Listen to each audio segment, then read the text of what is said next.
আসসালামু আলাইকুম। আমন্ত্রণ বাংলা ভিশন সংবাদে আপনাদের সাথে আছি আমি ফাতেমা জান্নাত আইরিন।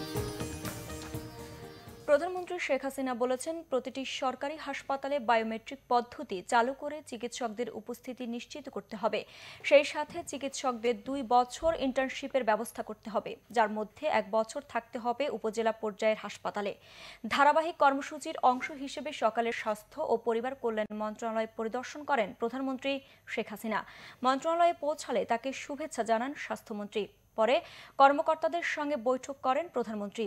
এই সময় তিনি বলেন, সারা দেশে চিকিৎসক দরকার অনেক, তবে মান ও সেবা দুটোরই উন্নয়ন প্রয়োজন। তাই বেসরকারি মেডিকেল কলেজের প্রতি আরও নজর দেওয়া আবশ্যক মনে করেন তিনি। সেবার মানসিকতা নিয়ে নার্সদের দায়িত্ব সঠিকভাবে পালনের নির্দেশ দেন প্রধানমন্ত্রী। এই সময় স্বাস্থ্যমন্ত্রী ডাক্তার জাহিদ মালেক প্রধানমন্ত্রীকে জানান, 8টি বিভাগীয় শহরে 100 শয্যার কিডনি ও ক্যান্সার হাসপাতাল নির্মাণের উদ্যোগ নেওয়া হয়েছে। নৌবাহিনীর নতুন প্রধান আবু মুজাফফর মোহাম্মদ মহিউদ্দিন আওরঙ্গজেব চৌধুরীকে অ্যাডমিরাল ব্যাজ পরানো হয়েছে। গণভবনে প্রধানমন্ত্রীর উপস্থিতিতে এ ব্যাজ পরানো হয়। সেনা প্রধান জেনারেল আজিজ আহমেদ ও বিমান বাহিনীর প্রধান air chief marshal Masihuzzaman Serniabat নৌপ্রধানকে ব্যাজ পরিয়ে দেন। গতকাল বিকেল থেকে নৌপ্রধান হিসেবে দায়িত্ব গ্রহণ করেন অ্যাডমিরাল আওরঙ্গজেব চৌধুরী। ব্যাজ পরানোর পর ফুল দিয়ে নৌবাহিনীর প্রধানকে শুভেচ্ছা জানান প্রধানমন্ত্রী শেখ হাসিনা। নৌপ্রধান ও ফুলের শুভেচ্ছা জানান প্রধানমন্ত্রীকে।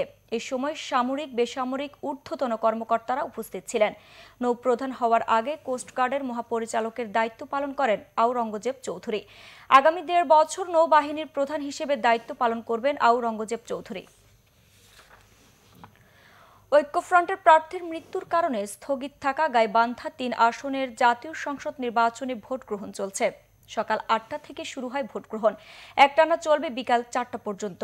পলাশবাড়ী ও সাদুল্লাপুর উপজেলার এই আসনটিতে মোট 4,11,854 জন ভোটার।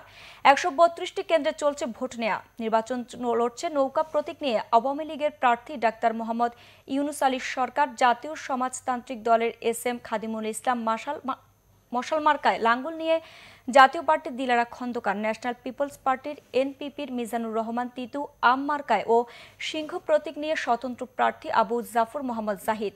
একাদশ জাতীয় সংসদ নির্বাচনে ঐক্যফ্রন্টের প্রার্থী ডক্টর TIM ফজলে রাব্বি চৌধুরী গত 19 ডিসেম্বর মারা গেলে 30 ডিসেম্বর এই আসনে নির্বাচন স্থগিত করা হয়। আন্তর্জাতিক প্রসঙ্গ। ব্রাজিলে একটি ইস্পাত খনি লাগোয়া বাঁধ ধসে নিহতের সংখ্যা বেড়ে 34-এ দাঁড়িয়েছে। এখনও নিখোঁজ রয়েছে শতাধিক। এর আগে শুক্রবার দেশটির দক্ষিণ পূর্বাঞ্চলীয় মিনাস জেরাইস রাজ্যে ব্রামোদিনোতে ইস্পাত এবং মূল্যবান ধাতু আকরিক খনির পাশে এই দুর্ঘটনা ঘটে।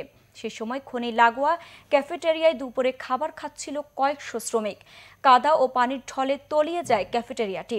ভেসে যায় যানবাহন, বাসভবন সহ বিস্তীর্ণ এলাকা। এখন পর্যন্ত 34টি মৃতদেহ উদ্ধার করা হয়েছে। এছাড়া উদ্ধার হওয়া 23 জনকে হাসপাতালে পাঠানো হয়েছে। রাজ্যটির গভর্নর রমিউ জেমা বলেন, নিখোঁজদের জীবিত উদ্ধারের আশা খুব কম, তবে বাঁধটি ধসের কারণ এখনও অস্পষ্ট বলে জানান তিনি। এদিকে হেলিকপ্টারে উদ্ধার তৎপরতা ও তল্লাশি অভিযান চালিয়ে যাচ্ছে উদ্ধারকারীরা। দর্শক, এ ছিল এখনকার মতো। পরের সংবাদ দুপুর 2টায়। এর আগে একটাই রয়েছে নিউজ টপ 10। দেখার আমন্ত্রণ রইল। এছাড়া ফেসবুকে বাংলা ভিশন সংবাদ সরাসরি দেখতে লগ ইন করতে পারেন facebook.com/বাংলাভিশনে। এতক্ষণ সাথে থাকার জন্য ধন্যবাদ সবাইকে।